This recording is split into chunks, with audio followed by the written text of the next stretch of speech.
Të nderuar shikues, përshëndetje, do jemi së bashku në edicionin informativ këtu në ekranin e kanalit 7, ku ndër të tjera do të ndiqni. Prokuroria heton krimin e trafisht në Roskovec, autori i vrasjes së 2 bashkëshortëve rezulton të jetë arrestuar më herët për kërcënimet ndaj familjes. Dokumenti Besa i kryeministrit Rama është një manual pune për deputetët socialistë dhe ministrat, kërkohet transformimi rrënjësor i administratës. I kërkuari SPAK për trafik kokaine, Denis Tafili shfaqet në një konflikt në Durrës, një punonjës policie hetohet në ndyshimet se e ka ndihmuar. Qeveria nis fushatën e informimit të biznesit për të dyfushuar aktivitetin, sipërmarrësit mund të përfitojnë deri në 2 milionë euro nga projekti. Situatë kritike nga zjarret në Francë dhe Spanjë, mbi 280.000 persona evakuohen pas shpërthimit të vatrave të reja, shpallë gjendja e jashtëzakonshme.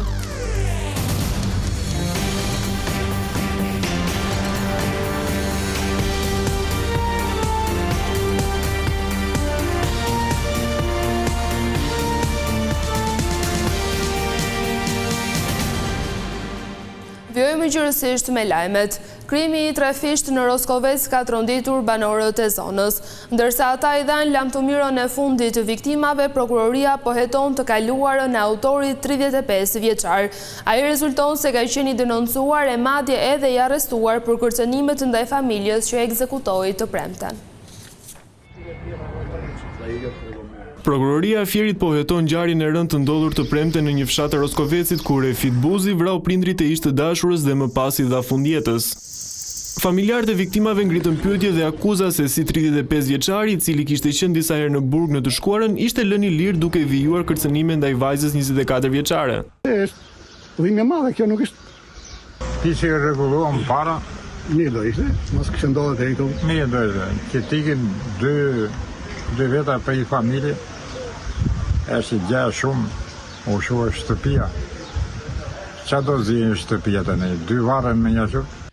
Burime pranë prokurorisë bën të ditur se po verifikohet e kaluara autorit dhe vendimet e gjyqit që nxorën atë nga burgu. Rezaf Buzi në të kaluarën e tij është dënuar 3 herë nga drejtësia, 1 herë në Angli për pastrimi produkteve të veprës penale dhe 2 herë në Shqipëri për përndjekje dhe kanosje. Ndërkohë, policia publikoi pamjet nga momenti i shpëtimit të Rosalinda Plakut, e cila mbahej peng në makinë. Fillimisht një efektiv policie që duket të jetë negociatori afrohet te mjeti dhe bisedon me Refit Buzin. Ky i fundit pranonte të dorëzoj vajzën e cila në gjendje shumë të rënduar pushoi pak çaste pas daljes nga makina. Negociatori arriti ta marrë me kujdes duke shoqëruar në një distancë të sigurt nga agresori armatosur. Ndërkohë, këtë të shtunë familjar, miq dhe banor të shumt i dhanë lamtumir në fundit 2 bashkëshortëve, ndërsa ceremonia martore për autorin e ngjarjes zhvillohet të dielën për të mos krijuar përplasje mes 2 familjeve që jetojnë në të njëjtën zonë.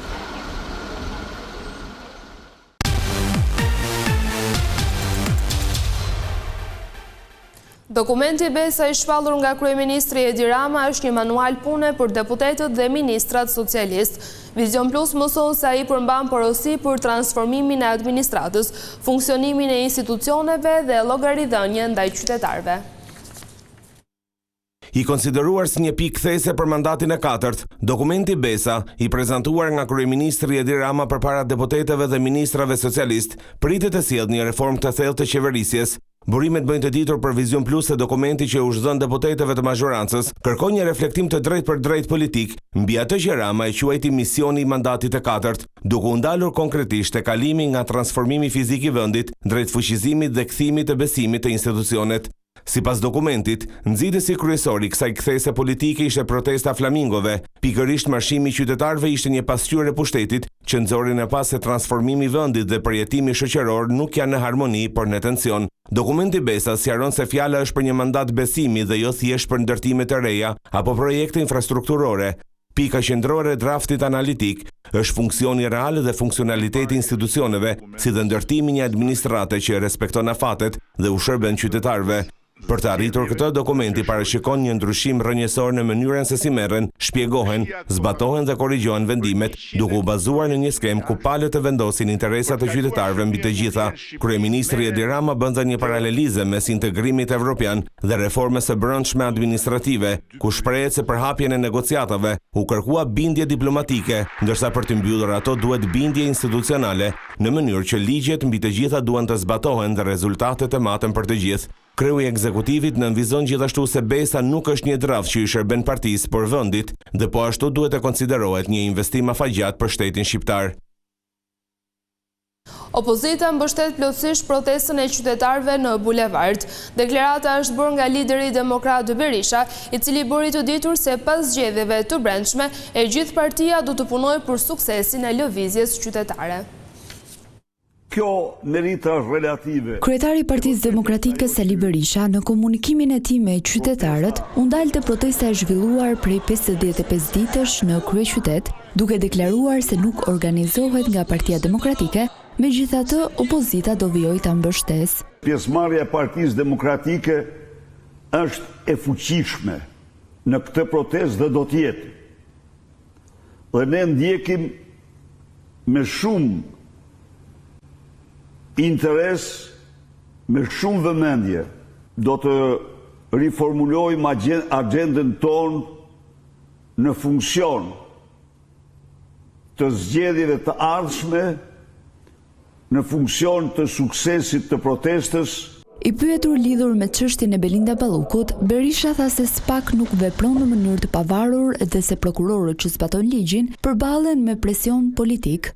Kur një prokuror vendosi të zbatojë ligjin, ai u përball me gërsinë të Edi Rams, Lumi Ballukut dhe bandave të tyre, u përball me votën e 83 mandateve të krimit në parlament, kështu që faktikisht SPAK-u është sot thjesht një organizate e Partisë Socialiste. Berisha hodhi gjithashtu akuza ndaj kryeministrit Rama për organizimin e koncertit të Kanye West. Edi Rama përdori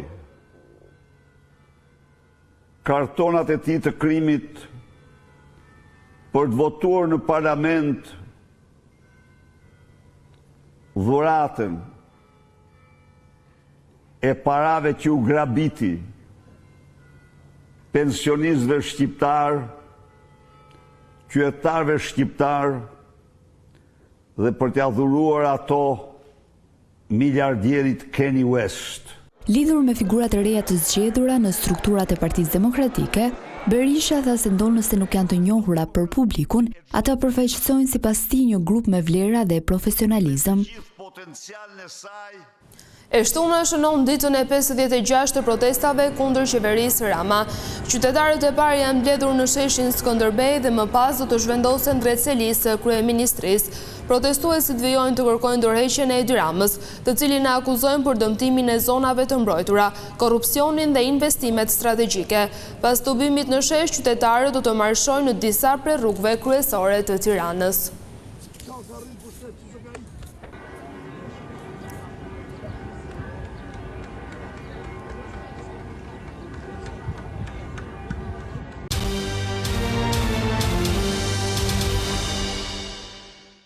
Edhe pse ndodhet në kërkim nga SPAK, Denis Tafili, një nga emrat më të akuzuar nga drejtësia, është përfshirë në një sherr në një lokal në Durrës, ku protagonist është bërë edhe një efektiv policie. Agjencia e mbikëqyrjes policore ka nisur hetimet për policin Leonard Xhamollari, për të cilin ka dyshime se ka lidhje dhe njohje me të kërkuarin e SPAK. Polici ishte i pranishëm në lokal kur ndodhi konflikti, por në deklarimet e tij ai tha se nuk kishte lidhje me të kërkuarin e SPAK Denis Tafili, ndërsa Edison Gjuzi, i cili u dhunua me pistolet nga Tafili, pretendon se e ka parë policin disa herë në shoqërinë e Denisit. Agjencia e mbikëqyrjes policore është duke verifikuar kamerat e sigurisë për të mësuar nëse efektivi ka favorizuar të kërkuarin e SPAK Denis Tafili. Në maj të këtij viti, prokuroria e posaçme mbylli hetimet për grupin e Elvis Doçit, pjesë e të cilit është e Tafili. Grupi u godit një vit më parë gjatë operacionit të përbashkët me autoritetet italiane. 24 anëtarët e organizatës kriminale akuzohen për trafik ndërkombëtar kokaine dhe pastrim parash.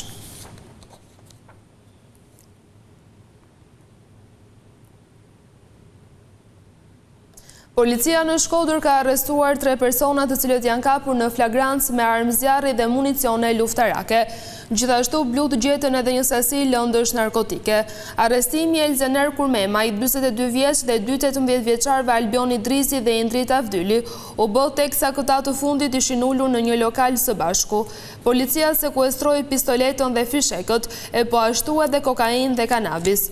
Agjentët po hetojnë nëse 3 të arrestuarit janë apo jo të përfshirë në shitjen dhe shpërndarjen e lëndëve narkotike, ndërsa arma e sekuestruar është dërguar në laborator për të parë nëse është përdorur në ngjarje kriminale. Bizneset e mesme dhe të vogla mund të përfitojnë deri në 2 milion euro për të shtuar kapacitetet e tyre prodhuese. Nisma e mbështetur nga qeveria garanton edhe pjesën më të madhe të kolateralit. Qeveria vazhdon të promovojë dhe të nxjisë shqiptarët që të rrisin bizneset e tyre duke ofruar kredi me interesa të ulta nëpërmjet programit Dyfisho biznesin tënd. Nga qyteti Durrësit, zëvendës kryeministri Albana Koçiu shpreh se kjo është një mundësi shumë e mirë për sipërmarrësit. Fillojmë një fushat për programin Dyfisho ndërmarrjen. Tu hartua në bashkëpunim edhe me Bankën e Shqipërisë dhe me bankat e nivelit 2, që kushdo që e ka një ide lidhur me ku do ta çojë biznesin e tij, të ketë mundësinë dhe ta aplikojë. Dhe nga ana tjetër, vetë qeveria del garant duke garantuar 70% të kolateralit nëpërmjet garancisë sovrane. Deri në 2 milion euro mund të përthithen nëpërmjet aplikimeve në këtë program.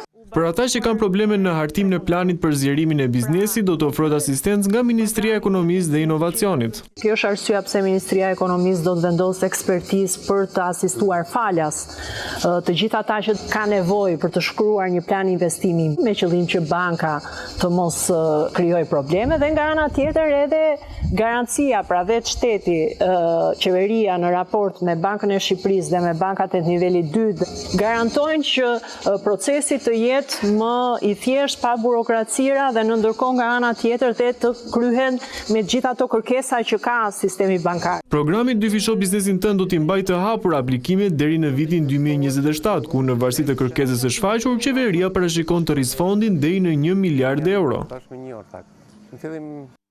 Zjarri që përfshiu parkun kombëtar të Llogaras është shuar dhe vatrat e fundit janë vënë nën kontroll. Flakët, të cilat ishin aktive prej 3 ditësh në parkun kombëtar, sollën vështirësi për shuarjen e plot. Vatra e zjarrit ndodhej poshtë antenave në një zonë të dendur pyjore dhe reaktivizohej vazhdimisht. Shuarja e flakëve u bë e mundur nga ndërhyrja e strukturave në terren, megjithatë rreziku nga zjarri në këtë zonë mbetet i vazhdueshëm. Kryetaria e Bashkisë së Vlorës në një postim në rrjetet sociale bëri apel për kujdes maksimal nga banorët dhe vizitorët, si dhe njoftim të menjëhershëm të autoriteteve për çdo vatër zjarri apo shenjë tymi.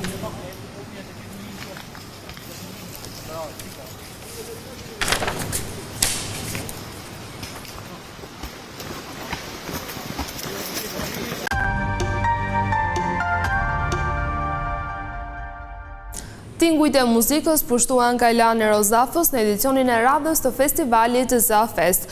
Para publikut interpretuan artistë të ndryshëm, vendas dhe të huaj.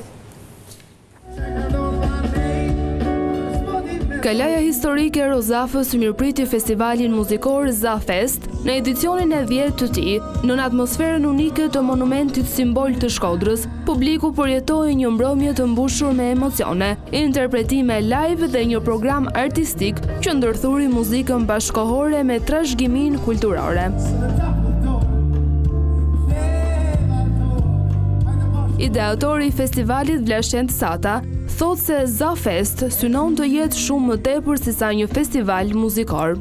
Ajo që tenton me dhënë është me i bëj njerëzit bashkë, është me shku te vlera, është me shku bashkë njëri tjetrit, është me nda gjërat bashkë, gjërat e bukura bashkë, me i ndërtu bashkë, me dhënë kurajo bashkë, me i dhënë jetë, me i dhënë frym. Faktikisht e vetmja gjë që ZaFestin e dallon në tërësi është shpirti që ka. Edhe ai shpirt nihet. Edhe njerëzit e kanë përqafuar edhe njihen pjesë e tij duke pas këtë